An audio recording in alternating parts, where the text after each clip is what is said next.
আসসালামু আলাইকুম। দেখতেই পাচ্ছেন যেটা তেলের পাম্প সাগরদিঘি গাটাইল থানা। এখানে প্রশাসনও রয়েছে। আরও তেলের এত সংকট আমি দেখেছি যে আজকে 3 দিন যাবৎ একই অবস্থায় যে মোটর সাইকেলগুলো দাঁড়িয়ে রয়েছে, প্রতিদিন এভাবেই নিয়ে যাচ্ছে এর তেল। আমার মনে হচ্ছে যে আসলে এটা এভাবে এত সংকট থাকার কথা না, কিন্তু প্রতিদিনই যদি থাকে। আজকে 3 দিন যাবৎ দিন আর রাত্রি নেই, 24 ঘন্টায় আমি দেখেছি যে তেলেরই এত সংকট আমাদের বাংলাদেশে। এবং বাংলাদেশ সরকার বলে যে তেলের কোনো সংকট নেই, কিন্তু দেখা যায় প্রতিটা পাম্পে আসলেই অসংখ্য তেলের সংকট, অসংখ্য মোটর সাইকেলগুলো দাঁড়িয়ে রয়েছে। আসসালামু আলাইকুম। ওয়ালাইকুম আসসালাম। কেমন আছেন ভাই? আলহামদুলিল্লাহ ভাই। আপনি কি তেল পাচ্ছেন না নাকি? ভাই অনেক সকালে আসছি ভাই, এখন তো রোদ্রের মধ্যে দাঁড়ায় আছি। না, যেহেতু আজকে তেলের আশা করা যায় হয়তো তেল পাবো আর কি। পাওয়া যেতে পারে না। আজকে তো 3 দিন যাবত আমি দেখেছি যে একদম বিরতিহীনভাবে তেল দিচ্ছে। তবুও এই তেলগুলো কোথায় যায়? এখন যে হিসাবে তেল আসছে এটা আমাদের জন্য পর্যাপ্ত না, আরো ব্যাপক হারে মানে খোলা বাজারে তেল দেওয়া দরকার। আচ্ছা। তাছাড়া এইভাবে পাম্পে তেল দিয়ে এইভাবে এই বড় সাইকেলগুলো মেকআপ করা কোনোভাবেই সম্ভব হবে না, অবশ্যই তাই না? আচ্ছা, তেলের দাম কি বাড়ছে নাকি? তেলের দাম ঠিক আছে, তেলের দাম বাড়তি না, কিন্তু খোলা বাজারে তেল ছাড়া উচিত। গ্রামে প্রত্যেকটা বাজারে বাজারে তেলের দোকান দেওয়া উচিত। কারণ সারা এই 20 কিলোমিটারের মধ্যে একটা মাত্র তেলের পাম্প, কিভাবে এই একটা পাম্প দিয়ে কিভাবে মেকআপ করবে? সম্ভব হয় না। এই যে আপনারা তেলে কয় লিটার প্রতি গাড়িতে কয় লিটার করে তেল দিচ্ছে? 500 টাকা করে তেল দিতেছে, এখনো কাছে যাইতে পারতেছি না। এখনো যাইতে পারেন? কতক্ষণ ধরে দাঁড়ায় আছেন এখানে? আমি 2 ঘন্টা ধরে দাঁড়ায় আছি। 2 ঘন্টা হয়েছে। যাই হোক, ধন্যবাদ ভাইজানকে। আমি দেখি আমরা আরও দেখাচ্ছি যে আমার মনে হচ্ছে যে আসলে কিছু অসাধু কিছু লোক রয়েছে, এরা হয়তো এমনও হতে পারে যে তেলগুলা মোটরসাইকেল থেকে বাইর করে নিয়ে হয়তো বিক্রিও করতে পারে। আমি এর আগে দেখেছি যে সব দোকানে, কোনো দোকানে তেল কিন্তু পাওয়া যায় না, কিন্তু তবুও দেখা যায় যে অনেক দোকানে আমি দেখেছি যে 200 টাকা লিটার তেল বিক্রি করতেছে। এরা তেলগুলা কোথায় পায়, কিভাবে তেলগুলা আসে এইসব দোকানে?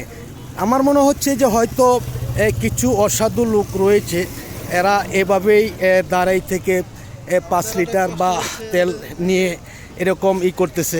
যাই হোক, আমি একটু ব্যাগে আসলাম, কথা বলতেছি। আসসালামু আলাইকুম। ওয়ালাইকুম আসসালাম। কেমন আছেন ভাইজান? এই তো আছি মোটামুটি আলহামদুলিল্লাহ। কতক্ষণ ধরে দাঁড়ায় আছেন এখানে? এখানে 1 ঘন্টা ধরে দাঁড়ায় আছি। 1 ঘন্টা ধরে দাঁড়িয়ে আছেন। আপনি কোথায় থেকে আসছেন? আমার বাসা সাগরদিঘিতেই। সাগরদিঘিতে? আপনারা তো সাগরদিঘির মানুষ, সাগরদিঘিতেই তেল পান না। আসলে এই যে গাড়িগুলো, এটি কি আমাদের সাগরদিঘি অত্র এলাকার গাড়ি না বাইরের গাড়িগুলো আছে? বাইরের থেকে গাড়ি আসছে, সাগরদিঘির আছে। আচ্ছা আচ্ছা, ম্যাক্সিমামই হচ্ছে বাইরের গাড়ি। আচ্ছা, আপনার সবাই সিরিয়ালে আছে, সিরিয়ালেতে নেওয়ার জন্য। আচ্ছা, আরেকটি কথা আপনার কাছ থেকে জানতে চাই যে আসলে তেলগুলা কি আসলে এই গাড়ি চালিয়েই এইভাবে জ্বালানি শেষ করতেছে, না আসলে হয়তো তেলগুলা গাড়ির থেকে বা বোতলে রেখে বা আবার বাজারে আসতে তেলের জন্য আসতেছে? আপনার মনে কি হয়? না, এখন হচ্ছে সবাই চালিয়ে পুরো মানে তেল শেষ করতেছে। অনেকে আছে আবার এরকম করতেছে যে হচ্ছে কয়লা আছে ট্যাঙ্কি থেকে বোতলে ভরতেছে, তারপরে আবার আসতেছে। এরকম আছে কিনা আপনার মনে কি হয়? আমার মনে হয় এরকম, কারণ আজকে 3 দিন যাবত 24 ঘন্টা মানে রাত্রে দিনে সবসময় আমাদের বাড়ি এইখানেই দেখেছি যে এভাবেই সিরিয়াল ধরে আছে। এই তেলগুলো যায় কোথায়? এত তেল লাগার তো কথা না। আমি তো এই রমজান মাসে তেল ভরেছি, এখন পর্যন্ত তেলের সিরিয়ালই আসলাম না। তাহলে এত তেল কোথায় যায়? আমাদের চাইতে তো দর বেশি পারার কথা না মানুষ। আমরা বিভিন্ন জায়গায় যেয়ে থাকি, এরকমই হইতেছে। আসলে এটাই সত্য, আমার মনে হচ্ছে এটাই সত্য। যাই হোক, ধন্যবাদ ভাইজানকে। আমরা দেখি যে আজকে পুরাপুরি তেলটা পাবে কিনা। আমি একদম আরও কিছু সামনের দিকে চলে যাচ্ছি যে যেই পর্যন্ত তেলের জন্য অপেক্ষায় রয়েছে অসংখ্য। আসসালামু আলাইকুম। কেমন আছেন? কেমন আপনারা? এই যে এখানে দাঁড়ায় আছেন, কতক্ষণ ধরে দাঁড়ায় আছেন? প্রায় 2 ঘন্টা। এই যে গাড়িগুলো আছে, এদিকে আমাদের এলাকার সব গাড়ি? অন্য এলাকার, অন্য থানারও আছে।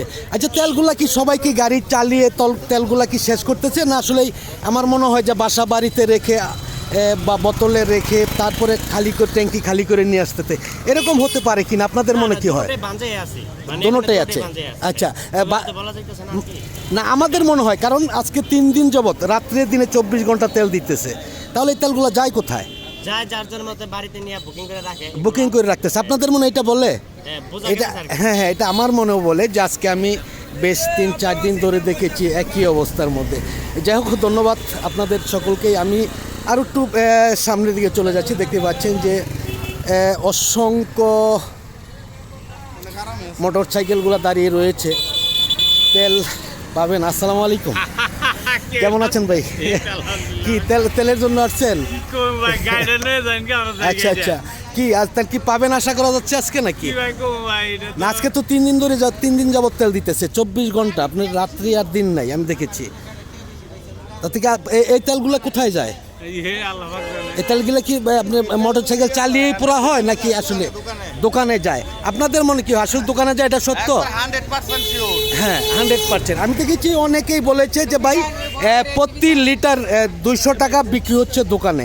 আমার মনটা এমনই বলে। আসলেই আপনারা আমরা প্রশাসনের এই চাচ্ছি, সাহায্য চাচ্ছি যে যদি প্রশাসন সাহায্য করে যে সব দোকানে অবৈধভাবে 200 টাকা লিটার তেল বিক্রি হচ্ছে, এটি যদি প্রশাসন একটু নজর দেয় বা তাহলে কিন্তু আমার মনে হয় এত সমস্যা থাকার কথা না, তাই না? আপনাদের মনে কি হয়? হ্যাঁ জি জি, হ্যাঁ হ্যাঁ, কাইকিস নেই, এটা শুধু পাম্পের না, এটা আমাদের মতন আপনাদের মতন অনেক লোক আছে, তারাও সিন্ডিকেট করতেছে। হ্যাঁ ভাই বলেন। পর্যাপ্ত পরিমাণে তেল আছে বাংলাদেশে। জি জি ঠিক আছে, কিন্তু এইখানে বাইকারদেরকে তেল কম দেয়। জি জি, এইখানে রাত্রে বিভিন্ন পাম্পে হচ্ছে খুচরা ব্যবসায়ী যারা আছে তারা ট্যাঙ্কি রাইখা যায় দিনের বেলায়, বা রাত্রে লুকোচুরি করে রাইখা যায়। ওই ট্যাঙ্কিগুলা রাত্রে উপরে ফুল করে দিয়ে দেয়। ওইগুলা পরবর্তীতে ওরা 200 টাকা 250 টাকা লিটার বিক্রি করতেছে। আর সবচাইতে বড় সমস্যাটা হচ্ছে বাইকাররা, কিছু বাইকাররা আছে তেল মনে করেন বাইকে থাকে, বাসায় বোতলে আজরে রাইখা মানে রাইখা পরে আসতেছে, পরে সিরিয়াল দিচ্ছে। আচ্ছা, আপনাদের মনে কি হয় যে যদি কোন গাড়ির নাম্বার, কত নাম্বার গাড়ি আসলো, তেল দিল, এটা যদি একটা টোকেন করে রাখা হয় তাহলে সমস্যাটা দূর হওয়া সম্ভব, তাছাড়া তো সম্ভব হবে না। আসলে এই জন্য আমরা প্রশাসনের সাহায্য চাচ্ছি। যাই হোক, ধন্যবাদ ভাইজানকে। আমরা আর একটু বলি যে আপনারা সকলেই জিনিসটা বেশি বেশি একটু শেয়ার করে দিবেন, কারণ এমন কাহিনী আমি বাংলাদেশে আর কখনো দেখিনি যে এই তো আমার বয়সে আজকে প্রথম, আজকে 3 দিন যাবৎ একই অবস্থায় রয়েছে। যাই হোক, সকলে ভালো থাকুন, সুস্থ থাকুন, আবার দেখা হবে ইনশাআল্লাহ। আসসালামু আলাইকুম ওয়া রাহমাতুল্লাহি ওয়া বারাকাতুহু।